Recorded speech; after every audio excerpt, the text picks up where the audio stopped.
This summer I reached an impasse with a close friend, who is white, over the Black Lives Matter movement. In the decade we've known each other, I had always felt comfortable talking to him about my own experience of otherness as an Indian American. But when I pointed to his whiteness as a privilege he ought to examine, he grew defensive, blew up, and ghosted. I'm not someone who falls out with friends easily or often. The few times it has happened, my instinct is to ask, how did I get myself into this, or, why didn't I see this coming? When any situation in my life goes awry, I tend to persevere it, fixating on how I might have caused it to fly off the rails. Am I a bad judge of character? I think. My therapist is used to me trying to locate responsibility within myself, and of course, sometimes we find it there. But when it comes to the shock of a breakup, whether with a friend or a romantic partner, it's the fantasy that we can ever fully know someone, or achieve a kind of perfect unity that's to blame.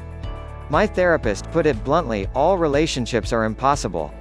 All relationships come with the inherent futility of achieving total communion, and understanding as much as key to sustaining them.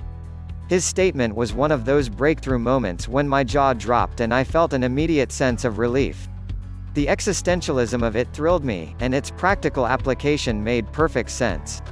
In every relationship, there will always come a conflict, likely many over time, that indicates an unbridgeable distance between two people. Labels like best friend, partner, and, of course, parent, represent fantasies of unity and wholeness that are always, ultimately unattainable.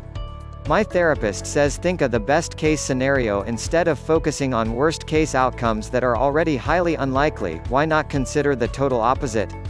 Elemental.medium.com. All relationships come with the inherent futility of achieving total communion, and understanding as much as key to sustaining them. A lot of the things that the world tells us about what a relationship is supposed to be present and ideal that everyone feels they're failing to live up to, says Jameson Webster, Ph.D., a psychoanalyst in New York City and author of Conversion Disorder, Listening to the Body in Psychoanalysis. It's not just that the messages we get from pop culture, about fairy tale romance and lifelong BFFs, are unrealistic. The very idea that any relationship, no matter how close, can make us less alone or separate from each other is perhaps the ultimate human fantasy. Separation and difference are very hard, including the capacity to understand being alone, Webster says. There is so much fantasy that tries to cover over aloneness, which is simply a factual reality. When we're able to more clearly understand our innate separateness, we can also more readily accept that personal differences are bound to arise in every relationship. The question then becomes how two people acknowledge the essential distance between them, communicate their feelings about it, and reach a mutual resolution that doesn't attempt to paper over it. Sometimes it's possible to bridge the gap and continue forward together, in other cases, it may be time to move on.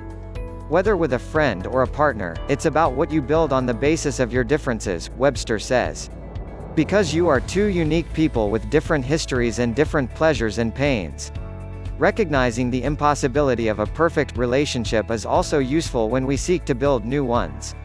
While swiping through dating profiles, for example, it's easy to point to a picture you don't particularly like or the fact that someone prefers cats over dogs as reasons why it would never work out. This type of everyday sorting is also based on what my therapist calls that impossible fantasy, that any two people in a relationship can be perfectly aligned and without irreconcilable differences. How many potential connections have we cut off at the pass due to preconceived notions of compatibility? Breakups are hard, even and especially with close friends. But they're also the surest way to recognize, and even honor, the truth of our individuality.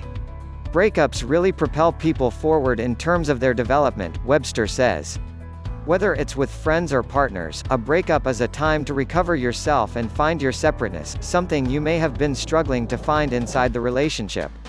That doesn't mean we shouldn't allow ourselves to feel hurt and disappointed, or take responsibility for our role in the process. But rather than frame a breakup as a personal failure, we can acknowledge it as a reflection of one of life's most essential truths.